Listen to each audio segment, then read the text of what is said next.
महोदया कि आज आपने इस वित्तीय वर्ष 2025-26 के आधार पर मुझे बोलने का मौका दिया। साथ ही साथ धन्यवाद है हमारे क्षेत्र की महान जनता का, जिसके आशीर्वाद से मैं आज यहाँ इस सदन में उपस्थित हूँ।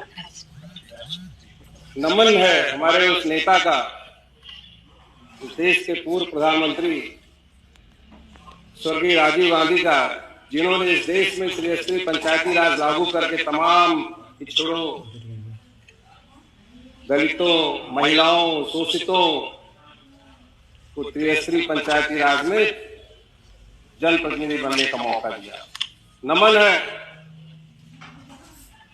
इस देश के पूर्व प्रधानमंत्री, जो भी हम लोगों के बीच में नहीं है, स्वर्गीय मनमोहन सिंह जी का, जिन्होंने अपने कार्यकाल में मनरेगा जैसी योजना लागू करके कोरोना काल में साबित किया। उस योजना का, जिस योजना का लोग विरोध करते थे, उस योजना को लागू करके ऐसे नेता का मैं सदन के माध्यम से नमन करना चाहता हूं। आदरणीय अधिष्ठाता महोदया, मैं जिस जनपद से आता हूं, वो जनपद पूर्वांचल का एक किनारा है, जो नेपाल की सीमा और बिहार की सीमा को छूता हुआ है, और जो जनपद भगवान बुद्ध की ननिहाल भी है, जहां पे भगवान बुद्ध के नाना महाराजा अंजन की धरती है, जिससे उस जनपद का नाम महाराज ने पड़ा है।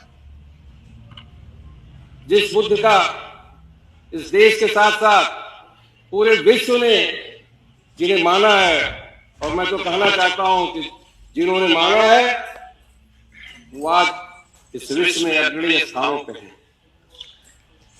हमारे क्षेत्र में बुद्ध की ननिहाल होने के नाते मैं आपके माध्यम से सरकार का ध्यान आकृष्ट कराना चाहता हूं कि उस जगह का जो राम है, उसका विकास सरकार अगर कराती है तो निश्चित रूप से हमारे जनपद के साथ साथ ही उत्तर प्रदेश को विश्व के नक्शे पे बहुत ही महत्वपूर्ण स्थान मिलेगा। तो मैं आपके माध्यम से हमारे संसदीय कार्य मंत्री जी बैठे हैं, मैं उनका ध्यान आकृष्ट करना चाहता हूं। साथ ही साथ मैं अपनी विधानसभा, जिस विधानसभा से चुन के आता हूं, जो फरंडा विधानसभा है महाराज जनपद की, हमारा ये पूर्वांचल का वो इलाका है जिसे पहले चीनी का कटोरा कहा जाता था। चीनी का कटोरा कहा जाता था। दुर्भाग्य इस समय उस जनपद की 4 चीनी मिलों में 3 चीनी मिलें बंद पड़ी हैं। हमारे आदरणीय नेता सदन आदरणीय मुख्यमंत्री जी हमारे बगल के जनपद के हैं, और हमारे जहां तक मैं हमारे मुख्यमंत्री जी को जानता हूं, उस जनपद से उनका बहुत लगाव रहा है। आज भी उस जनपद में उनका आना जाना लगा रहता है, लेकिन आज भी बहुत दुख के साथ कहना पड़ रहा है कि सारी की सारी चीनी मिलें बंद पड़ी हैं। एकमात्र चीनी मिल है सिसवा की, जहां पे जो सहकारी चीनी मिल है चल रही है। उस जनपद में कोई भी औद्योगिक विकास नहीं। आदरणीय अधिष्ठाता महोदय, खेती बाड़ी से जुड़ा हुआ जनपद है, गन्ना किसानों का जनपद रहा है। मजबूर हो गया आज किसान गन्ना किसानी से दूर चला जा रहा है और अपनी उस धरोहर को खोता जा रहा है, जिसके लिए पूर्वांचल और हमारा महाराजगंज मशहूर था कि जो चीनी का कटोरा कहा जाता था। किसानों को उससे आय होती थी, कैश क्रॉप के रूप में गन्ना का इस्तेमाल करता था।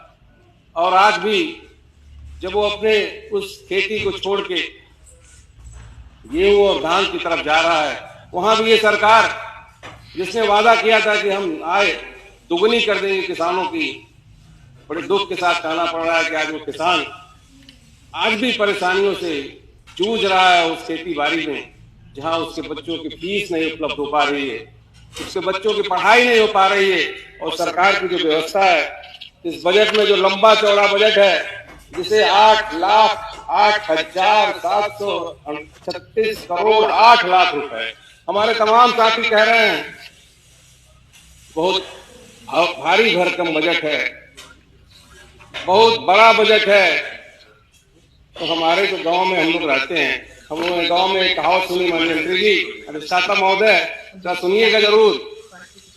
हमारे गांव में लोग कहते हैं कि बड़ा हुआ तो क्या हुआ, जैसे पेड़ खजूर, पंछी को छाया नहीं, फल लागत अति दूर। तो इतना बड़ा बजट बना के क्या फायदा जब किसानों को कुछ नहीं है, नौजवानों के लिए कुछ नहीं है, महिलाओं के लिए कुछ नहीं है। इस बजट को पढ़ने के बाद ये लगता है कि ये बजट खाली आंकड़ों की बाजीगरी है, आंकड़ों की बाजीगरी जिन लोगों ने की है। धन्यवाद, 5 मिनट हो गए, बोल तो नहीं दीजिए। अभी तो मैं अपनी विधानसभा के बारे में बोल भी नहीं पाया।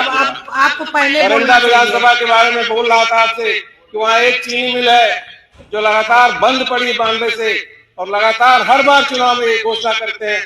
हमारे बड़े बड़े नेता, हमारे प्रधानमंत्री जी जाते हैं, मंच से बोल के आते हैं कि अगले चुनाव के पहले ये चीनी मिल चलवा दी जाएगी।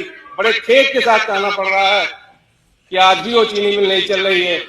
मैं आपसे, आपके माध्यम से सरकार का ध्यान आकृष्ट कराना चाहता हूँ कि उस चीनी मिल चलाने के लिए उसको चीनी मिल चलवाई जाए। हमारी विधानसभा की एक बहुत बड़ी समस्या है, आज भी वो करंदा विधानसभा नेपाल सीमा से सर लगे है, गोरखपुर से नेपाल जाने वाली सड़क है, आज भी वहाँ पे बस अड्डा नहीं बन पाया है। आपके माध्यम से मैं सरकार का ध्यान दिलाना चाहता हूँ कि वहाँ पे बस अड्डा बनाने की कृपा की जाए। माननीय विधायक जगदीश